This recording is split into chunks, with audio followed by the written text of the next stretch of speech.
Good evening, everyone.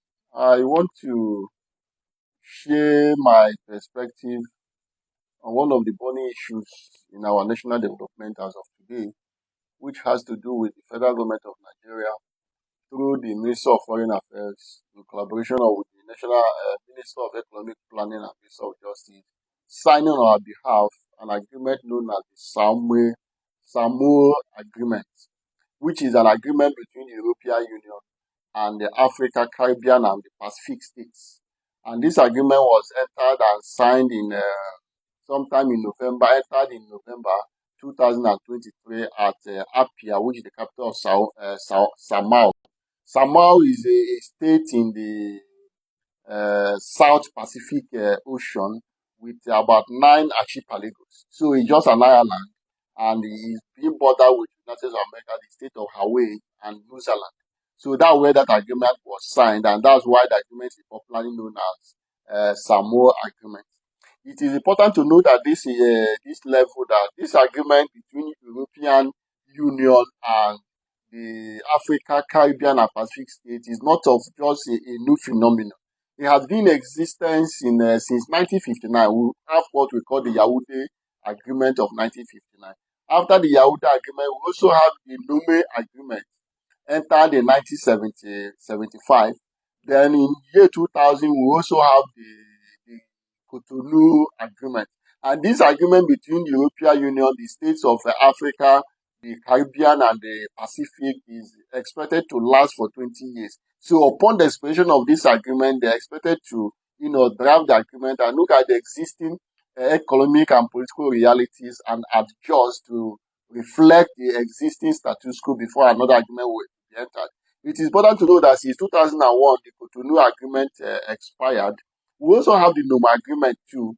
Then the Cotonou Agreement expired, and the negotiations have been ongoing to ensure that the states of Africa, the Caribbean, and Pacific will come to terms with the content of the agreement. The 27 European states having entered into the agreement. So it is also important to understand that the signing of this agreement by the Nigerian government, have started to reach high level of controversy from one level to another, especially the allegation that the agreement contains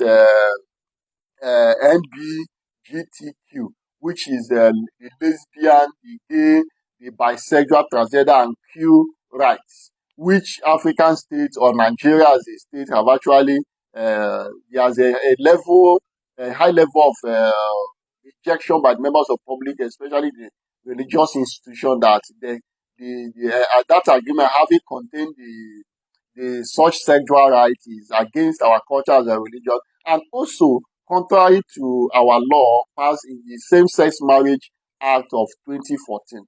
So based on this, there are high level of agreement. So because of that raging controversy, I have decided to, look at the peace conflict perspective of these issues and to know which side of the divide. The federal government have come out boldly to make it state that the agreement did not in any way contain NBGTQ.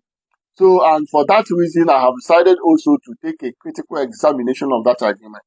That agreement having been signed by Nigeria on 28th of June, and you know that in Nigeria we operate dual nature of treaty administration. Number one, you sign the treaty, you come back, you have to send it to National Assembly for ratification, which means that upon signing that agreement does not actually mean that it's binding on Nigeria, which means that Nigeria still have the right to make their input, show their dissentment or acceptance of the treaty before it can be ratified by National Assembly pursuant to Section 12 of 1999 Constitution as amended.